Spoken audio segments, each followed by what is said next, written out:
আসসালামু আলাইকুম। আমি ভাবতেই পারিনি কলকাতায় গিয়ে জুম্মার নামাজ পড়তে পারবো।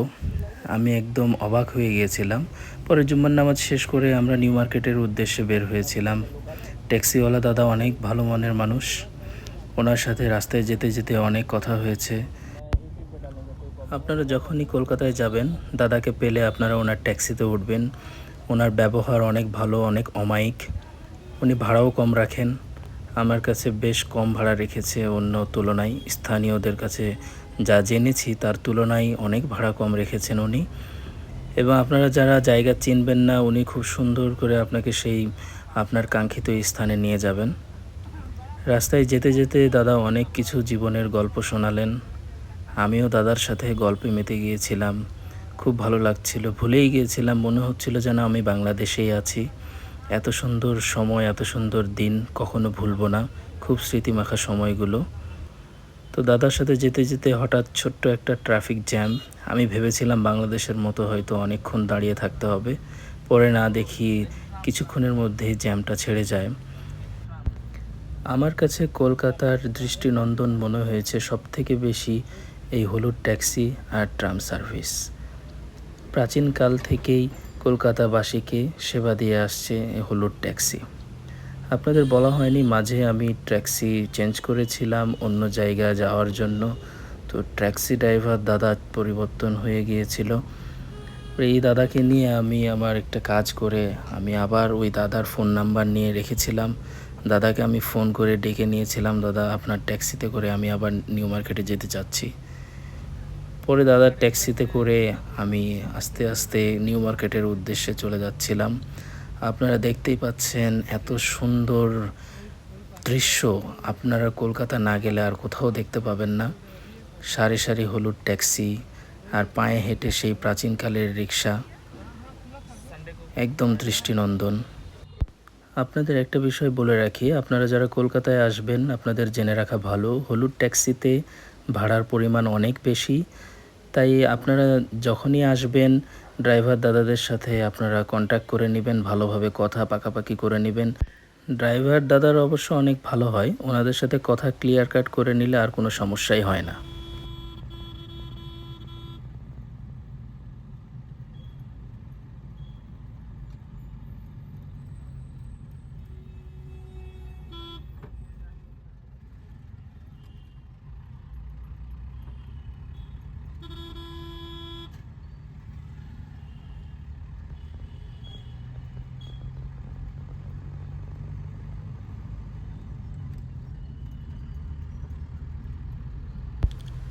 নিউ মার্কেট যেতে যেতে আমাদের কিছু কাজ থাকে, সেই কাজের জন্য নিউ মার্কেট যেতে একটু দেরি হয়ে যায়।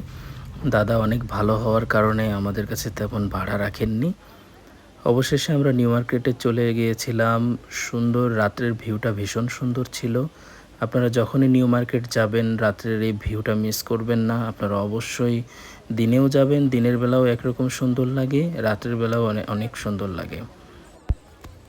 এখানে পাইকারি খুচরা সব ধরনেরই পোশাক, জিনিসপত্র, আপনার প্রয়োজনীয় সামগ্রী সব কিছুই পাবেন। আপনি না চিনলে মানুষজনকে জিজ্ঞাসা করবেন, অবশ্যই আপনাকে হেল্প করবে। এখানকার মানুষ অনেক হেল্পফুল। তবে সবাই না, সব জায়গায় ভালো মন্দ আছে, আপনি ভালোভাবে যাচাই করে নেবেন। কলকাতার পানিপুরি মিস করবেন না, অনেকটা ফুচকার মতোই। আমি কলকাতায় গিয়ে ওখানকার 10 জনের মধ্যে 9 জনেরই ব্যবহার ভালো পেয়েছি। তবে এক এক দেশের মানুষ এক এক রকম, এক এক দেশের কালচার এক এক রকম, জাতিভেদে ভিন্ন ভিন্ন রকমের হয়। তাই সব জায়গায় গিয়ে যে আপনার নিজের দেশের মতো হবে তা না। একটু খেয়াল করে, যাচাই করে, মানুষজনকে জিজ্ঞাসা করে। ওখানকার দাদারা অনেক ভালো, হিন্দু মুসলিম সবাই মিলেমিশে থাকে। আপনি যে কাউকে জিজ্ঞাসা করবেন প্রবলেমে পড়লে আপনাকে হেল্প করবে। তবে সব জায়গায়, নিজের দেশ বলেন বাইরের দেশ বলেন যেখানেই বলেন, মানুষ মাত্রই ভুল, ভালো মন্দ সব জায়গায় আছে। নিজের বিবেক বুদ্ধি খাটিয়ে, নিজের জ্ঞান কাজে লাগিয়ে আপনি পথ চলবেন। অনেকে চিন্তা করেন কলকাতায় গিয়ে কিভাবে কমিউনিকেশন ঠিক করব, যোগাযোগ কিভাবে করব। তো আপনারা আপনার সিম যে আপনি বাংলাদেশে ইউজ করেন বা যে কোনো দেশের সিম ইউজ করেন, আপনি কলকাতায় গেলে বা ইন্ডিয়ার মধ্যে চলে গেলে আপনার সেই সিম আর কোনো কাজে লাগবে না। তাই সেখানে সিম কিনতে হলে আপনার একটা ভ্যালিড পাসপোর্ট, ভিসা, তারা স্ক্যান করে নেবে এবং আপনাকে ওখানে সরাসরি বসিয়ে রেখে ইনস্ট্যান্ট পাসপোর্ট সাইজের ছবি স্ক্যান করে নেবে।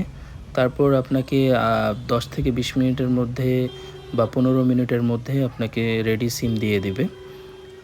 সিম নিয়ে আপনি পুরো ইন্ডিয়ায় ফ্রি কথা বলতে পারবেন এবং আপনি যতদিন থাকবেন আপনার পাসপোর্টের ভিসার মেয়াদ যতদিন, সেই মেয়াদ পরিমাণ আপনার সিমের ভ্যালিডিটি থাকে।